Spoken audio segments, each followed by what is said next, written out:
In this week's In-Ear Insights, we are in the thick of conference season, which of course goes on from basically September to Thanksgiving. And of course, we're at all these different events.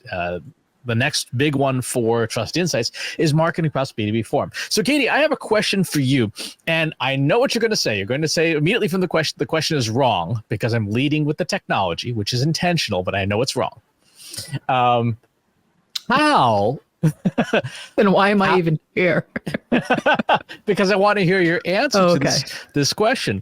All right. How would you use generative AI? And again, we're leading with the technology, which is canonically wrong. How would you use generative AI to prepare for attending an event like MarketingProfs B2B Forum? What are the different ways that you could use it to make the most of the event as an attendee? I think it depends on your goals as the attendee. And if you don't know what your goals are, perhaps that's where you start. So unsurprisingly, I would say start with the 5P framework. It's purpose, people, process, platform, and performance.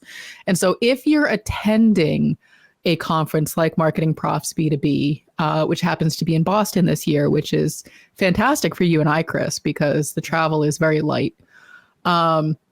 Start with what you want to get out of attending a conference. And so if your goal is networking, or if your goal is professional development, or if your goal is, to understand the latest and greatest in B2B marketing, those are great places to start and put those into, your purpose. So if you start the 5P framework, but you're not quite sure where to go from there, I think that's where I would use generative AI. So I would say, here's a framework that I want you to help me explore. I know what my purpose is, but I'm not really sure on the rest. And then you can iterate with generative AI to say, so the 5 Ps are purpose, people, process, platform, performance. I know the purpose. Help me figure out the rest of them. And so ideally, what you would walk away with is some kind of an outline or a plan for yourself so that you could get to the end of the 5 Ps with performance, which is your measure of success, to say, how do I know I attended MarketingProfs B2B Forum and I met my goal? I reached my purpose. I did my networking. I had professional development moments. I learned about the latest things, because it's fine to say you want to do those things, but then the rest of the P's, the people, process, platform, help you figure out how you're actually going to achieve those goals. So that's where I would start. I think there's a lot more that we can unpack in terms of how to prepare for a conference and how to use generative AI for that. But if we're talking specifically about what you as the attendee want to get out of it, then I think that's a good starting point. I agree. One use case that I have seen other people use with reasonable success, but with not great prompting, is if your purpose is professional development and training, you can use these tools essentially to say, well, what should I attend? There's all these sessions, all these things. My time is limited. How do I make sense of this? And so I figured maybe for this particular example, and if you're listening to this, I would recommend that you switch over to YouTube, because I'm going to talk through and walk through a demonstration of how you would specifically use this. So the first thing, we need to get the program. So this is the MarketingProfs B2B Forum program. If you go to mpb2b.marketingprofs.com, you can find the program. There's workshops on Tuesday. There's regular sessions on Wednesday and Thursday. That's the raw data. What I would suggest doing is taking any good old-fashioned text editor, the simplest thing you can possibly imagine, and just copy and paste. I mean, this is not super complex. This is not super high-tech. Just copy and paste the agenda page by page. It's only 3 pages into a text file. And so we have the agenda here. So that's part one. Part two is you need to then pull in the AI system of your choice. And here's where things will get challenging for some folks. You need to be clear about not just what you want from the event, but where you are as well. So this might be things like about your company, about you as a person. Who are you? Where do you see your relative level of skill at B2B marketing? Where do you see things that you want to learn about? You might even, and Katie, you can talk a bit about this while I get this loaded in. You might even want to load in your ideal customer profile to say, how can I what should I attend to serve my customers best? So you want to talk a bit about the ICP while I get these pieces put together? Yeah, absolutely. And if you want to learn more about how you can get your own ideal customer profile, if you don't currently have one, you can go to trustinsights.ai/contact. An ideal customer profile is exactly what it sounds like. So what I've noticed in the work that I've done is a lot of us focus on who the person is once they're in our ecosystem. So we focus a lot on the sales funnel and how to close deals. We focus on, how do we keep people engaged? But the step that's often missed is what happens outside of our ecosystem. And, we think we have a good handle on it, but we can be a little bit off base with who we're actually targeting. So what we've done at Trust Insights is we've developed a very efficient process using generative AI and your data to help narrow down who your ideal customer is, but not just, who they are in terms of here's their job, here's their, industry, but really digging deeper into what are the pain points that you can solve for them. What are the things that keep them up at night? What are their motivations for making a decision? What are the indicators that they're about to make a decision or make some kind of a transformation that would signal that you need to have some kind of content or a service prepared to address those things? What it does is it takes you and your assumptions out of it, because often as marketers, we say, here's what I think you need. Here's what I'm going to do for you. And it's all about us. It's all about me, when really it needs to be about the customer and what they are asking for, not what we think they want. And so it's one of the reasons why I really like using the ideal customer profile analysis, because you're taken right out of it. You're just given a set of instructions for what you need to do versus you trying to figure out, what does this person really need? Well, you're going to be told through the analysis. And so what Chris is doing here, if you're not currently watching, you can go to trustinsights.ai/YouTube and watch this demo during the podcast. So Chris is trying to target the right sessions when you go to an event like a MarketingProfs B2B Forum in Boston. By using the ideal customer profile, it's an additional data point. It's an additional layer of information, not just what do I, Katie, want to get out of it, but what do I, Katie, want to get out of it so that I can do better for my customers. Exactly. So our prompt here is, we're about to attend the MarketingProfs B2B Forum conference. I want to figure out which sessions will help us serve our customers best, where we need to send our people.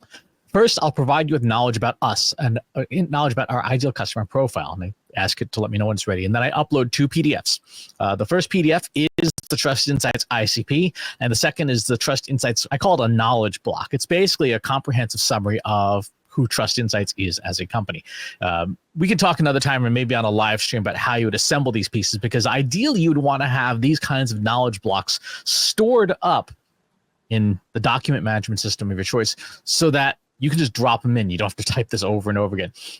Recently, as a quick aside, I was looking at the ballot initiatives for the election coming up, the legislative initiatives, and I have a large knowledge block I wrote about myself and what I care about. And so I could drop in ballot initiatives and my knowledge block and say, how should I think about this? How should I evaluate this? We're going to do the exact same thing in a B2B context here. Here's the ICP and the knowledge block. And I say, it says, great, I'm ready to review it. And now I paste in all of the entire agenda here. And this is obviously quite a lot. And let's see what we're using. Google's Gemini 1.5 Pro version 2. It says, given Trust Insights focus on data-driven decision-making, AI, and helping marketing leaders in mid-sized to large B2B organizations, here's a breakdown of recommended sessions from MarketingProfs B2B Forum 2024. Must attend. Elevating B2B marketing impact. This is your own workshop, so you kind of have to go. That's good though. The fact that it figured that out is good. It didn't say go to this workshop. No, but I it means that we are aligned with who we're trying to address. So spoiler, Chris and I are actually speakers and presenters at the MarketingProfs B2B Forum. If you didn't know that, then now you do know that. So if it wasn't recommending our sessions for our goals for our audience, then you and I, Chris, would be doing something completely wrong. Yes, exactly. Or the AI was really hallucinating, one of the two. Mm-hmm. So that's Tuesday. We have to go to our own workshop. I would think so. I mean, I'm pretty sure we're required to be there. Exactly. On Wednesday, it says, here's some sessions on Wednesday. The B2B Marketer's Guide to Prompt Engineering, which is mine. Again, that's important. Mm-hmm. AI and Beyond, that's Katie's session. So we have to go to that one too. Building a Data-Driven Culture in the AI-Enabled Age, Santi Hu's session. And Demand Generation and AI with Ken McDonald. So these will be the 4 sessions it says we think we should be must attends. On Thursday, we have Dale Bertrand's Reverse Engineering Google's AI. We have John Miller's AI and B2B Email. We have Jonathan Milne's AI Essential Marketing Sidekick. Closing the Credibility Gap with Daniel Raskin. Can AI ghostwrite for your CEO with Ahava Leipzig? And Battling Burnout with Phoenix Harvey. So those are the tool said those are the must attends. And so it's interesting because it looked at the company as a whole. And so if you are sending a team of people and you want to make sure that your company goals and your customer goals are covered, this is a great process to follow, because you can see that then, and we haven't gotten into the analysis, but then the AI is going to recommend depending on individual team member focus. So you can do this for a large group, or you can do this for individuals and set those goals for each person who is attending, so that you know that if you're spending money to go to an event, which is one of the best ways to do professional development, you're getting the most out of it. And so that when, people come back and say, oh, what did you learn at the event? How can we use what you learned? It's a very clear set of recommendations because they went with a very clear purpose. Exactly. Now let's keep scrolling because we have recommendations depending on individual team member focus. Several sessions on content marketing, sessions on email marketing, sessions on marketing and sales alignment. Less relevant sessions heavily focused on social media. It's not a primary focus for your ICP according to the provided document. Sessions on branding and advertising that might be less of a priority compared to data-driven analytics and AI-driven strategies. And general sessions on marketing strategy. Key considerations: client needs, team expertise, and networking opportunities. So I think this did a pretty good job of winnowing down stuff this is the places you must go if you want to get the most out of this conference. I agree. I think that it's an incredibly valuable exercise for any conference. If you're going to go to a conference, it can be very overwhelming because there's a lot of people, there's a lot of sessions, there's a lot of data, there's a lot of vendors, and having a plan going in is going to help you focus and stay focused on why you're there. I really don't know anyone who goes to a conference just to go and kind of see what happens. It's time out of your week. It's travel, it's, there's expenses that are associated with it. So you want to make sure you're getting the most out of it. Another way that you could look at this is if your goal is networking, or if your goal, I guess networking is a good one. You could load up the bios of all of the speakers who are at an event. And you could say, if my goal is X, which speakers best align with my goals? And you could attend those sessions. Or you can go out of your way to try to make networking connections with those individuals, because a big part of going to events is the networking. It's why you have all of these people in one place. So where do you find those like-minded people? Where do you start to build that community? So starting with the speaker bios is probably a good place, in addition to the sessions themselves, because a lot of times the sessions don't give you enough insight into the speakers. and what they are, what their skill sets are, what their expertise is. And so it's just another way to do this kind of exercise. Exactly. So let's do your professional background, Katie, to say, like, what should Katie attend at this event? I'm going to take your existing speaker bio, or your existing just general bio here, and just append a paragraph at the end here. So this is all from the Trust Insights website. This is all basic factual data. And I'm saying at the end here, Katie's an expert on strategy, organizational change management, strategic thinking. Katie's not a hardcore technologist or coder and doesn't seek to become one. Katie's especially great at stakeholder management and is always looking for more ideas and use cases to advance the use of especially generative AI, in determining useful use cases that are strategy driven and not technology driven. What else would you add to sort of your about me for this particular use case? The big thing is, you have in here, different kinds of management, but team building is a big one, skills assessment. And I think right now, especially with AI, there's not enough emphasis on the people. It's all tech. It's all, what can the technology do for me? And the people are kind of forgotten about. And so that's the platform that I've been really trying to push, is it has to be people first, which goes into change management, but calling out team building specifically is hopefully going to help the AI focus in on those particular things. So I added, Katie also focuses heavily on team building, people management, and professional development and advancement of people within the context of AI. What else would you add, if anything? I think for the sake of this exercise, that's a really good start. That's pretty comprehensive. Okay, so let's take this and go into our thing and say, now I'm going to provide you with the background about our CEO, Katie, who will be attending MarketingProfs B2B Forum, as well as speaking at it. With this background information, review the list of sessions and make a personalized list of session recommendations for Katie. Now let's add in Katie's background. And let's see what it comes up with, because it might be the same things. Obviously, I would hope that you still have to go to your sessions. Well, if I don't go to my sessions, leading her own session is essential. But at least it acknowledges that it's the same person. Exactly. So it still says Zonti session, still says Kenda session. Leading remote creative teams, Tess Needham session. Given Katie's CEO, this could offer some useful insights as well. Let's see. Your forgotten audience, how to gain and lose organizational buy-in with Tara Bryan. Closing the marketing credibility gap, that's Daniel Raskin's session. Ahava's session is still there. Phoenix's session is still there. Responding to change while following a plan, Andrea Freier's session. So it actually did come up with some better recommendations. And I think that that's really helpful,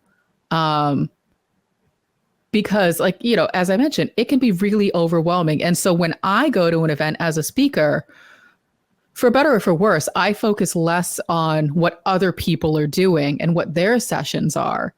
And I really, hone in on making sure that my session is well prepared. But by the time my session is done, there's still a whole event happening. And I haven't really thought about, well, where should I spend my time next? I'm just sort of relieved that my session is done and hopefully went well. But then I want to make the most out of my time. And so having this sort of short list of things that I should be attending is going to help me make that transition from I just got off stage and I need to go do something to I just got off stage. Here's where I go next. I don't really need to think about it. My thinking is already done. And I really like that approach because, like I said, I keep coming back to events can be really overwhelming. But if you have a plan going in, you just follow the plan. And it just makes it that much more enjoyable. You get that much more out of it. Exactly. Let's see what this says for medium priority. a Christopher Penn session. It's like, supporting her co-member sessions. I do appreciate that it knows exactly who we are. It's like, you can go support him, but you don't really need to attend it. Exactly. It's a media priority.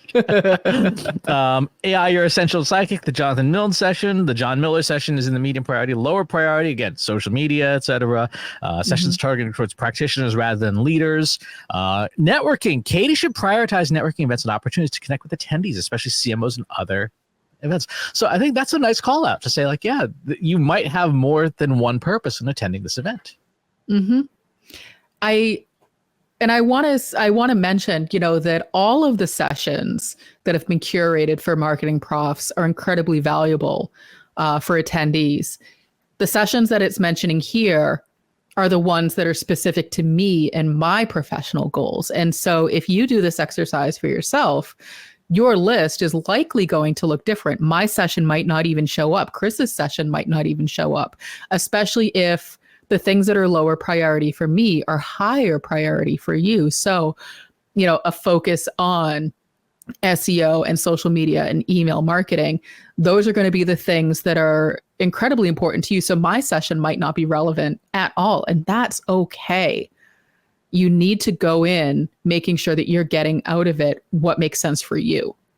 And to your point earlier about speakers and speaker bios, one of the things that you might say as an attendee of a show like this is, I know, at any given conference, I know I want to see Katie Robert. No, it doesn't matter what she's talking about. I know that she's a great speaker and we get a lot out of a session. So you might specify in your opening prompt, if there's a session by Katie Robert or Ann Handley or Donna Mostrom or Brooke Sells, I want to go to the sessions. I don't care what they're talking about.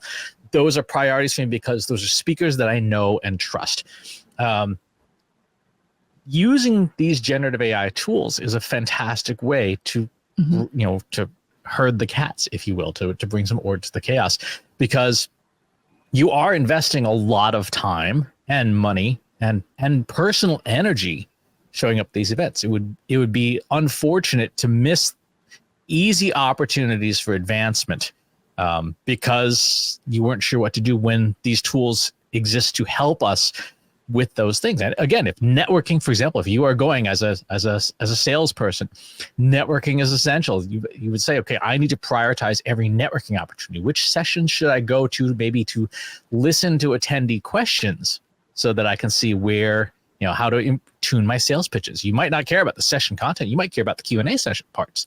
So there's any number of ways to approach this, but the key message is you should be using these tools to help you focus. And I would take it a step further too. So if you are a nervous attendee or new to attending conferences, you can use generative AI to help you prepare. So let's say you go through this exercise and it says you should really be focused on networking. And you're like, oh man, I'm really not great at networking. Like, it's just not one of my strengths. Use generative AI to do a couple of things. One is you can practice. There's new features that have been rolled out where you can interact with generative AI. Use your ICP as a stand-in for someone that you might be networking with and practice, gosh, I hate to even say it, practice your small talk, practice your icebreakers, things that you're not very comfortable with, but are necessary for networking. But also use generative AI to help you come up with more interesting icebreakers, better ways to start the conversation, more than just, oh, so what company do you work for? Oh, where are you guys located? Where are you coming from? What's the weather there? Like, there's better ways. What do you do, Katie? Yeah, exactly. There's better ways. Oh, how'd you get into that?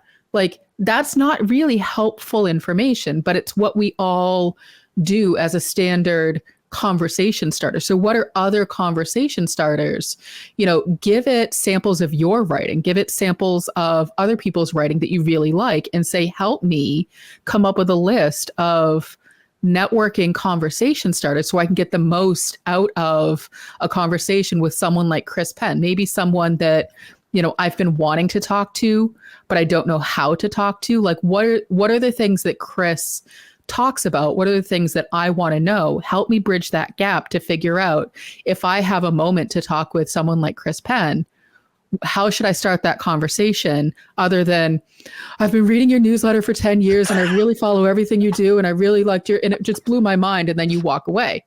And it's like, okay, well, that wasn't really a conversation. That was just a word vomit all over Chris.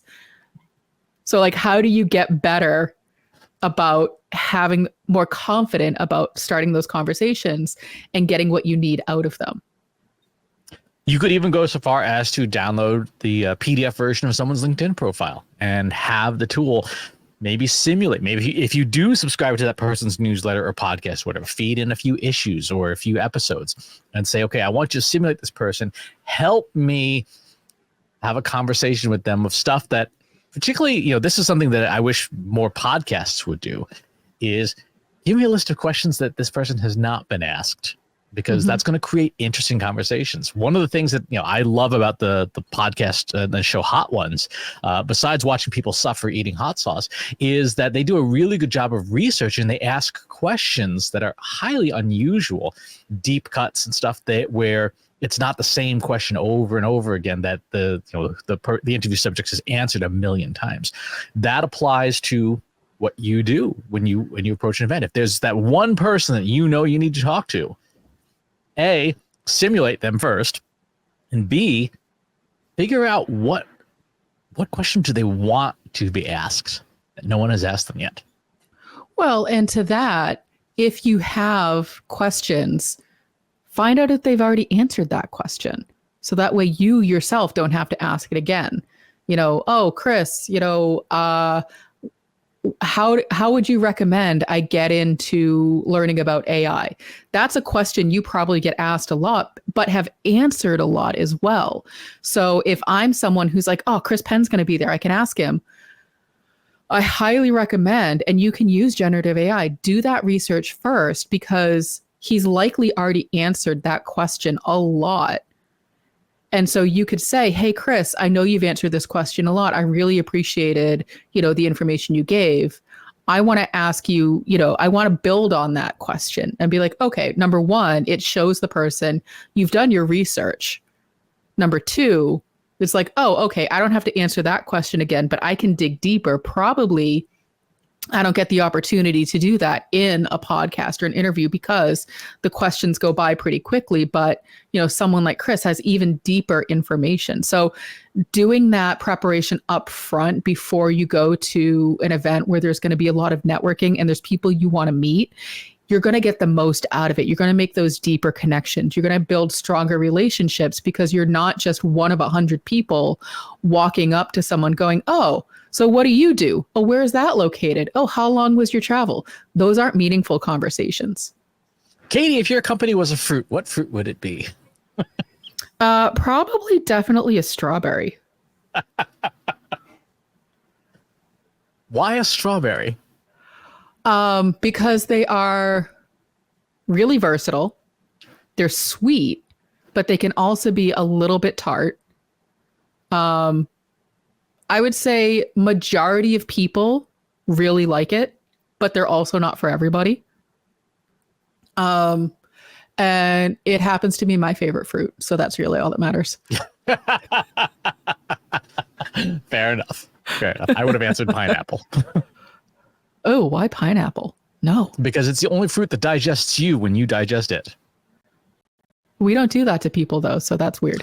We do, in a sense, when we work with people and we start helping them revamp their processes and find their data and get them organized and help them get their heads on straight about things like AI. In many cases, as much as we're taking in data, we are helping them restructure their people, their processes, and their platforms. Well, that just got weird, but it is...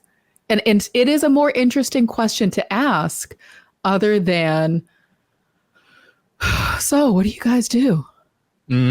Exactly. Chances are you already know what somebody does. So but anyway, so the point being is if you're someone who's newer to networking, or even if you're not newer to networking, use generative AI to brush up on your skills, because networking can be something that a lot of us dread because of that small talk. So how do you make it more interesting? Use generative AI, practice. Yep. If you want to practice, you don't feel like typing, and you have a paid subscription to ChatGPT, turn on advanced voice mode, and then you can have an actual conversation with it. Just really talk to it like one person to another. Say, hey, today I want you to help coach me on networking at conferences and events. I tend to be a nervous attendee. I want you to play the role of, and you rattle off some stuff, and then go through that interactive coaching process. There's no shortage of ways to use these tools. So if you have some tips for how you're using generative AI to prepare for attending events like the MarketingProfs B2B Forum, pop by our free Slack group. Go to trustinsights.ai/analytics for marketers, where you and over 3,500 other marketers are asking and answering each other's questions every single day. You can also let us know what company what fruit your company would be if you happen to have an answer to that question. And wherever it is you watch or listen to the show, if there's a channel you'd rather have it on instead, go to trustinsights.ai/TI podcast, and you can find us on most places podcasts are served. Thank you for tuning in, and we'll talk to you on the next one.